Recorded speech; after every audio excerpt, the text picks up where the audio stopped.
Prior to his assassination, I had heard of Charlie Kirk, but never listened to his views or his rallies. Since then, I've heard and read a few things that he said. He appears to be a committed Christian, and of course, it was a tragedy for his life to have been cut short, especially leaving behind a young family. Many evangelicals deeply mourned his loss, and some even called him a martyr. His primary work was leading the Turning Point organization, which sought to persuade young people to become politically conservative. I have no objection to any organization that promotes political conservatism. Honestly, for most of my life, I considered myself a political conservative. My objection, however, is merging Christianity with the political conservative movement, or for that matter, with any political organization. In fact, that's why I wrote the book, How Politics Has Distorted the Gospel.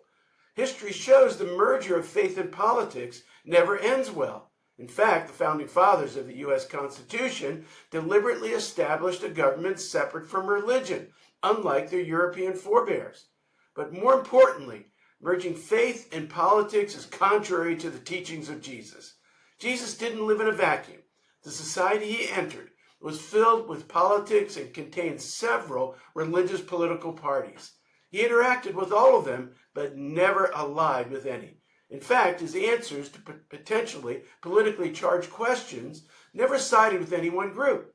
Pontius Pilate, the Roman governor of Judea, asked Jesus if he was the king of the Jews, a political question. Jesus responded that his kingdom was not of this world. After his resurrection and ascension to heaven, his followers included members of all the religious parties.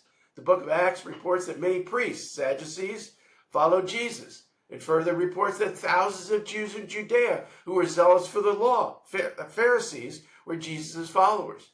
One of Jesus' 12 apostles was part of the Zealot party, Simon the Zealot. John the Baptist, Jesus' forerunner, was likely an Essene.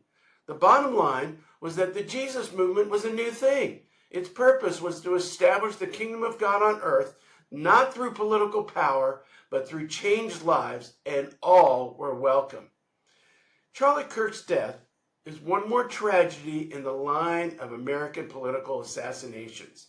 But one of his fundamental principles, that is, Christianity inexorably leads to political conservatism, is fundamentally flawed.